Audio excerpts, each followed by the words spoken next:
The Last Door is an indie game created by developers known as The Game Kitchen. It was published through the help of Phoenix Online Publishing and also Plug-in Digital. This was another game that was funded via Kickstarter, and due to the episodic nature, when enough funds were gained, another episode was released. The Last Door in its entirety composed of 2 seasons, each containing 4 episodes. A collector's edition of each season was released later on though. Season 1 came out on May 20, 2014, and Season 2 came out on March 29, 2016. Later on, a complete edition containing every last drop of content, including all the seasons and bonus extras, was released, making it a definitive experience. This is the version that I bought for the PlayStation 4 console, and is also the one that I'm going to be reviewing. So let's get into this review.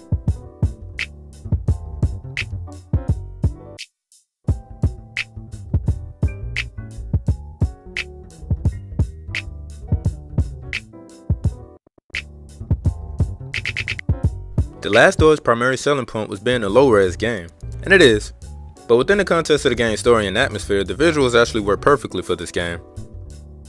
Each episode of The Last Door begins with an intro that puts me in the mindset that I'm not just playing a game, but an interactive show that could be on Netflix. Now when it comes to the actual game, there is enough formation of pixels to make out what is going on. The change in background color in various segments plays so much of a pivotal role because of this. For example, a black and white filter can mean that you are playing a memory. When something is dark and you only have a small light lighting your way, it can even make the player a bit nervous or anxious to explore due to the game's amazing sound effects. More on that later in the review. When it's snowing, or even seeing the combinations of bright and dark colors, the player knows when it's day or night, even the season that this game takes place in. Last but not least, one of my favorite examples is when this scene takes place.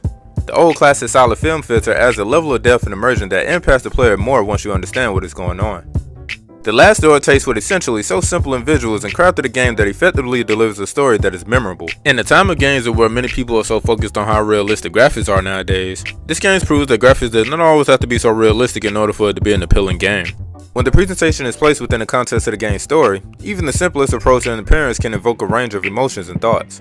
This is something that not everyone can pull off, even with the most advanced in equipment.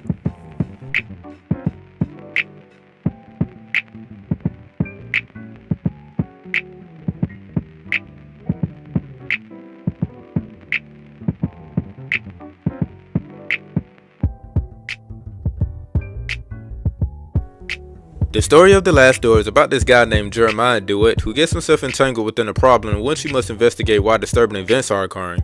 This leads him into the realms of the supernatural with his psychological stance on what is real being questioned. The story involves characters whose backstories are explored, some of which has ties to the main characters, making interesting and shocking revelations as to what part they play in the overarching mystery. And that pretty much is the gist of it. Now personally, I thought that this game was not going to be as good as it is, just based off of the premise and how this game looks. But with each episode, more layers are consistently being added to the plot as it thickens, some of which go into territories I was quite surprised of being explored, all of which adds to more build-up of a satisfying payoff. According to the creators, this game was influenced by the legendary works of Edgar Allan Poe and also H.P. Lovecraft. I can see Poe's work being present with its sometimes simple yet effective storytelling that leaves a lasting effect on the reader's minds, mostly due to the imagination of the readers filling in the blanks and doing much of the work and making things a little bit more horrifying than they actually are. As far as Lovecraft's work, that pops up every now and then within the narrative. You see, Lovecraft's works dives deeper into the unknown, dealing with things that exist outside of the human being's comprehension, logic, and understanding. This is explored notably through the monsters like Cthulhu that don the Lovecraftian mythos. According to him, these creatures' mere presence will drive mortals mad and insane. But like a moth to a flame, it's this very curiosity that draws some humans towards tampering with things that are unknown, such as the afterlife, forbidden practices, sciences, presumably magic, and rituals where you see a whole lot of people the occult involve themselves in. And as I played this game, I can see some of the elements of these things being borrowed for this game. I also would not be shocked if Stephen King has some sort of a hand in inspiring this game as well, specifically from his work entitled It. When you play this game, you'll understand why I said that. But overall, the story is very satisfying to say the least, and can be enjoyable with the cost of investment to be paid as a toll for admission.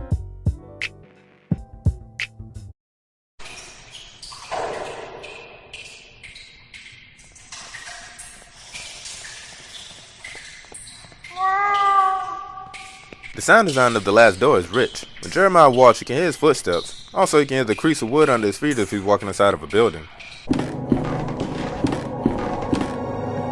When people are coughing, whips lashing, and crows are squawking, you can hear all these things.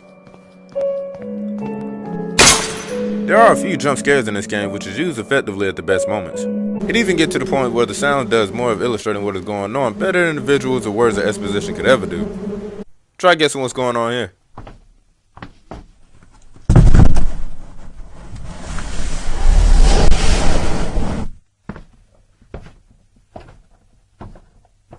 More than likely, yes, it's exactly what you think it is.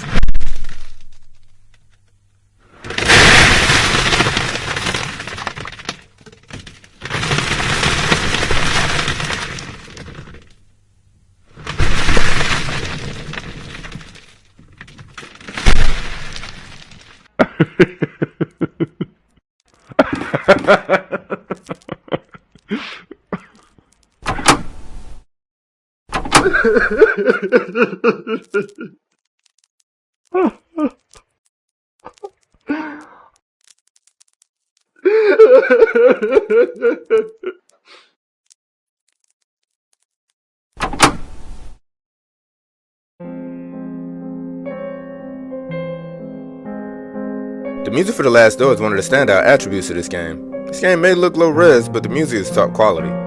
It is atmospheric, moody with an elegant yet melancholy tone. The piano keys and string instruments that are all over this soundtrack sound somber, and almost like there's always a funeral going on. My favorite tracks from this OST is Letter to a Friend, the first song that caught me by surprise when I was playing this game.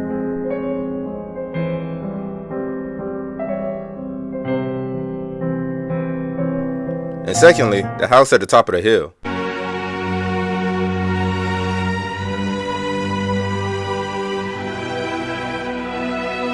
The music of Last Door was done by Carlos Viola, the same one that will go on to do music for Blasphemous.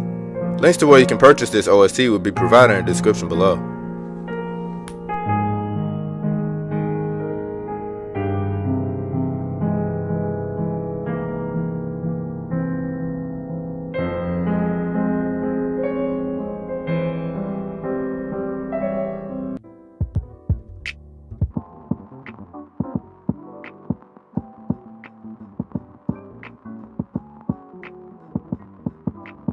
The Last Door is a point-and-click game with elements of a psychological thriller and horror elements baked in. You as the player goes from level to level examining everything you see in the hopes of learning more about what is taking place. You can do this by reading letters, talking to people, and more importantly, obtaining items. Once you find certain items, you will be able to solve puzzles and combine them with other items as a means of progressing forward in the game's narrative. Other puzzles other than using items will require you just to do a simple point-and-click. This game does what it set out to do.